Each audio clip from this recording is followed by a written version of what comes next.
Olá! Nessa videoaula nós vamos trabalhar a segunda parte da educação física. Essa segunda parte ela está no nosso livro, nas páginas 59 a 83 da edição da Unimep, publicada em 2011. Nessa parte, o Kant vai informar que depois de ter o cuidado com a educação física, é necessário, ele vai expor outro cuidado que deve ser conjunto, cuidado da criança com a sua educação física e o cuidado da criança com o que ele vai chamar de cultura física do espírito. Para ele, essa forma de cultura também podia ser denominada cultura física. Por quê? Porque ele vê uma forte relação entre a natureza do corpo e a alma. Para ele, estas duas naturezas sempre devem ser cultivadas juntas e, dessa forma, nós poderíamos impedir que elas se rompam. Então, nas palavras dele, ele diz assim: a natureza do corpo e a da alma, elas concordam no seguinte: cultivando-as, deve-se procurar impedir que corrompam mutuamente e deve-se buscar que a arte aporte algo tanto naquilo com esta como com aquela. Pode-se, portanto, na ideia dele, dizer que, em um certo sentido, qualificar de educação física tanto a formação da alma como a formação do corpo. Nós notamos com isso que é uma forma bastante diferente de entender a educação física. Nós hoje não entendemos educação física, ou entendemos uma educação física mais predominantemente a questão física, corporal. Mas Kant traz essa preocupação de fazer a junção desta questão corpo e alma. E ele vai chamar a atenção para uma diferença que existe entre a formação física da alma e agora a formação moral, porque nós podemos pensar, se ele está falando em educação física da alma, isto não é a moral? Aí ele assinala no livro que há uma diferença entre as duas e ele vai dizer que a formação moral, como nós já vimos em textos anteriores e em vídeo aulas anteriores, a formação moral ela se refere ao uso da liberdade, isto que nós vimos. E a formação física da alma, ela vai se referir à própria natureza do homem. Então, o texto, ele aborda sobre o que é a cultura física do espírito e aí Kant vai dividir esta cultura física do espírito ainda em duas que são familiares para nós, mas naquele tempo ele dizia assim: uma é a cultura livre e a outra é a cultura escolástica. Ele usa esse termo escolástica, que é uma forma de um pensamento, de produzir um pensamento crítico sobre as questões que nós estamos aprendendo. Então, a ideia da cultura escolástica é a própria ideia da formação que vem de fora, que vai sendo nos dada pela própria instrução. Então ele mostra essa diferenciação, dizendo que a cultura livre, para ele, ela sempre se assemelha a um divertimento, onde a criança aprende realmente, mas ela aprende enquanto brinca. Então é mais um divertimento. E a cultura escolástica para ele não, era relativa à questão da escolarização e sempre vinculada ao desenvolvimento de uma habilidade. Nessa diferenciação entre cultura livre e cultura escolástica, Kant diz que a cultura escolástica é a resultante da escolarização. Depois as coisas se mudaram bastante. Há outros teóricos que dizendo que é a grande possibilidade de conseguirmos tanto a formação da criança, o desenvolvimento intelectual da criança, trabalhando esta formação através do que ele chama, do que Kant chama de cultura livre. Mas para Kant, a cultura a escolástica, ou a formação escolar, deveria ser entendida pela criança como um trabalho. Tá? Por isso é que ele faz a diferenciação entre divertimento, onde ela aprende muitas coisas, mas a cultura da escola, uma cultura mais olhada como uma seriedade de um trabalho. Tá? Então, Kant comenta estes diferentes planos para o desenvolvimento da educação e procurando o melhor método que pudesse ser para desenvolver a cultura escolástica. Então, ao mesmo tempo que ele aponta o método, ele faz uma crítica e demonstra como não deve ser. Então, um deles é o método de deixar que a criança aprenda tudo por diversão. Ele critica esse método. Por quê? Porque a criança não faz uma distinção entre o que é o tempo de brincar e o que é o tempo de trabalhar. Ele argumenta que se deve dedicar horários diferentes para estas duas espécies de cultura. Tá? Então, o que é ocupação séria com fins determinados para aquilo que é ocupação de lazer, com o fim realmente de se desestressar, de ficar mais tranquilo, né? E na hora de estudo é uma hora séria. Para ele, a escola é sim o melhor lugar para aprender as questões relativas a essa cultura escolástica, que também no texto vai aparecer como um termo trabalho. Tá? E ele diz que é prejudicial se nós acostumarmos as crianças sempre entendendo que o aprendizado é sempre um divertimento. Ele fala, não, são coisas diferentes. Embora o divertimento também possa trazer períodos de aprendizagem. Só que a questão da escolarização deve ser séria. Nesse sentido, ele afirma que a educação é uma ação impositiva, mas entenda esse impositivo que ali não é uma questão escravizante. A criança tem que estar na escola com prazer, com felicidade, né? Mas saber que aquele lá é um horário do seu desenvolvimento intelectual, das condições de aprendizagem, de aprender habilidades. Outro método que ele comenta é o método de aprender as regras pelo seu uso. Ele questiona: convém começar com o estudo das regras abstratamente ou devemos aprendê-las, as regras, após o seu uso? Devemos aprender ao mesmo tempo as regras e o uso? Ao questionar estas questões, ele vai fazer uma defesa bastante grande de que se deve aprendê-las ao mesmo tempo que se faz o seu uso. Então, Kant se posiciona que deve aprender as regras junto dos usos, né? Fazendo uso e fazendo então reflexão. O que é que deu certo, o que não? Quais são as regras que nós podemos tirar daqui?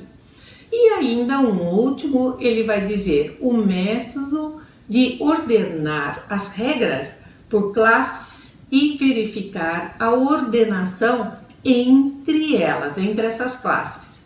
Então, nesse sentido, Kant entende que a gramática deve preceder o estudo das línguas.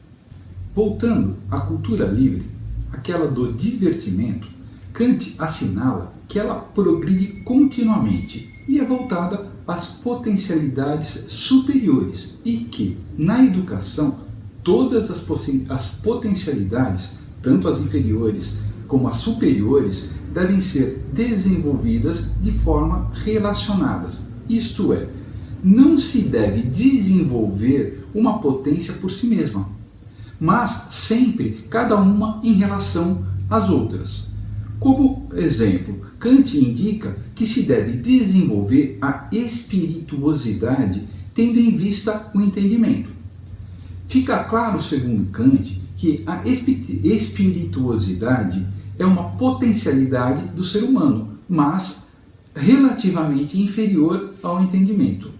A espirituosidade, sem o entendimento, leva o indivíduo apenas a dizer disparates. O entendimento, ao contrário, leva ao conhecimento geral.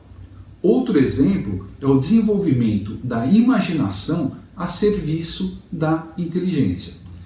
Nesse momento, Kant apresenta as potências. Segundo Kant, uma potência, por exemplo, é que a memória é necessária para o discernimento e que o cultivo da memória é importante, mas deve ser potencializada a partir do entendimento. Memorizar é diferente de decorar ou aprender decor.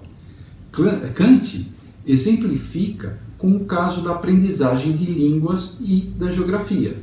A memória é útil para conhecimentos que precisem ser conservados, isto é, que têm pertinência com a vida real.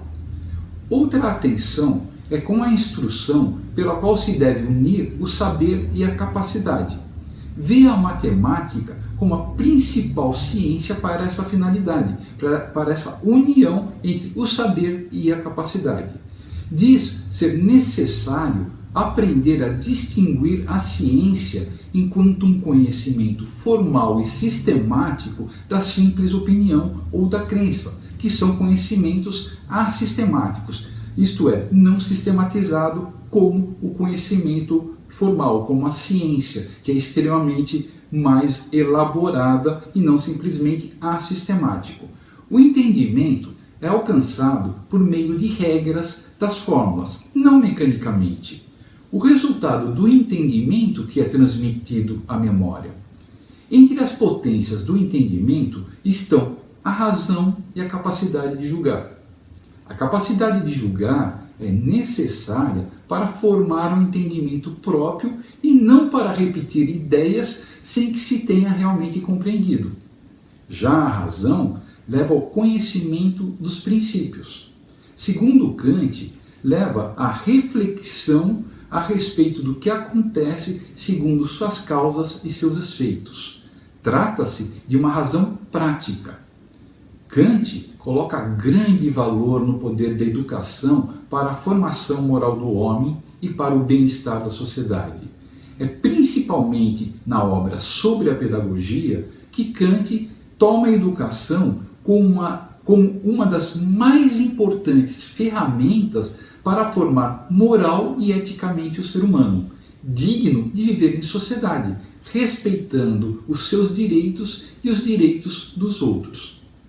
Assim, não é recomendado aos educadores conseguir a obediência utilizando critérios de recompensa e punição. Para ele, o uso desses artifícios provocará a formação de um homem inconstante e sem caráter, que age e pensa de acordo com as circunstâncias e suas recompensas, deixando de agir segundo a própria razão. Isto inibe a educação moral, isto é, a educação do agir segundo as normas internas é que faz o homem livre e não por punição. Argumenta que o homem deve agir segundo sua liberdade, sua moral, sua ética, para orientar-se de forma adequada no mundo. Kant apresenta uma ideia da finalidade global da educação e do modo de consegui-la. A educação se divide em cultura geral e particular da índole. A cultura geral se dirige à habilidade e ao aperfeiçoamento físico e moral, sendo também dividida em cultura física, aquela que se alcança com a prática e a disciplina, sendo uma cultura passiva, onde o educando segue orientação externa. A outra parte dessa divisão é a cultura moral, que é interiorizada por meio das regras da cultura e não por meio de disciplina ou hábito mecânico, mas ela é vinculada ao dever, a uma ordem interna e é exercida por fundamento e visão das consequências da ação. Já a cultura particular da índole, que seria aquela primeira subdivisão, Kant a define como sendo as potências do entendimento, manifestadas pela inteligência, pela imaginação, pela memória, pela atenção e pela espirituosidade. É a cultura dos sentidos, como por exemplo o sentido da visão. Kant apresenta que todas essas capacidades devem ser desenvolvidas de forma ativa, isto é, por meio da ação dos educandos, e assim elas serão fortalecidas. Por exemplo, a memória precisa da atenção, dos sentidos e do entendimento.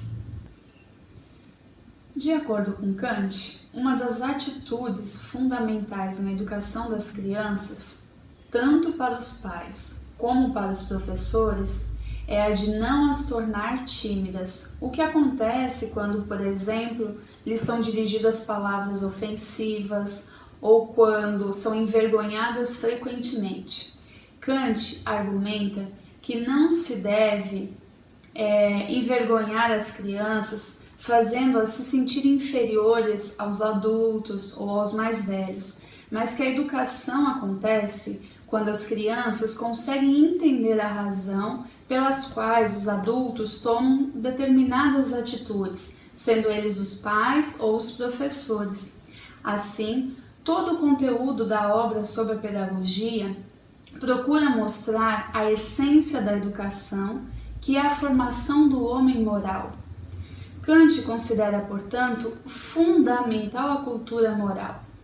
Podemos perceber essa ênfase, por exemplo, na afirmação que ele faz na obra sobre a pedagogia, em que ele diz: a moralidade é algo tão santo e sublime que não se deve rebaixá-la nem igualá-la à disciplina. A cultura moral é, portanto, obtida por meio dos fundamentos da formação do caráter, que, por sua vez, é desenvolvido permitindo às crianças verificar em todas as coisas um certo plano, certas leis, as quais devem seguir fielmente. Isso as leva a perceber uma lei geral, uma lei necessária, a qual desperta a obediência como elemento essencial de seu caráter. Como prescrição de dever que lhe será útil para toda a vida. A prescrição de dever equivale a obedecer à razão. Um outro traço essencial trabalhado por Kant diz respeito à veracidade. Como podemos, por exemplo, verificar na afirmação: uma pessoa que mente não tem caráter. Um outro traço ainda, também trabalhado por Kant, é o da sociabilidade. Ele diz que os professores precisam cuidar para que todas as crianças se sintam acolhidas da mesma forma, para não gerar ciúmes, sentimento contrário às amizades. Para ele, a criança não deve viver isolada, ao contrário, deve manter relações de amizade, o que é, segundo Kant, o mais doce de todos os prazeres da vida. Ainda em relação à formação do caráter, Kant chama a atenção para a questão da punição e de como ou quando ela pode ser aplicada. A punição só deve ser utilizada quando houver transgressão de uma ordem. E Kant diz que há a punição física e a punição moral. A punição moral é aquela que leva a criança a refletir sobre determinada atitude, que a faz entender o porquê não é adequado aquele tipo de comportamento, de procedimento, a que a leva a não querer repeti-lo. Já a punição física é a relativa a castigos físicos e nem sempre ela é acompanhada pela reflexão. Estes devem ser usados, segundo Kant, com muita precaução, para que não gerem nas crianças a atitude de serviço. Kant afirma que de nada valem os castigos aplicados com raiva, pois é preciso que as crianças percebam a finalidade do dever, cuja transgressão acarreta a punição. Como uma última observação a respeito da educação, Kant argumenta que a instrução deve ser sempre adaptada à idade da criança e que não se deve esperar ou induzi-la a fazer coisas que não sejam próprias na sua idade.